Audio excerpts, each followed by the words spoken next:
Ayon kay SPO1 Jesse Fernando, dakong alas 11 ng tanghali nang matagpuan ng pugot na ulo na lulutang-lutang sa isang ilog ng naturang barangay. Batay sa investigasyon, ang nasabing pugot na ulo ay bahagi ng nakuhang pinagputol-putol na katawan ng isang lalaki na natagpuan sa Barangay Soledad, Santa Rosa, 2 araw na ang nakararaan. Mismong ang Soko na nagpunta dun sa kabanatuan at nag-verify nung natagpuang ulo ang nagsabing mas malamang na yung ulo na yon ay yung nawawalang ulo nung natagpuang katawan. Ayon pa kay Fernando, matindi ang galit ng kriminal sa biktima dahil bukod sa tinanggal ang tenga nito ay may malaki pang sugat sa ulo na tila tama ng palakol.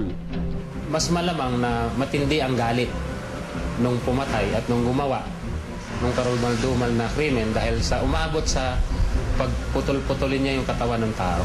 Sa ngayon ay hindi pa rin natatagpuan ng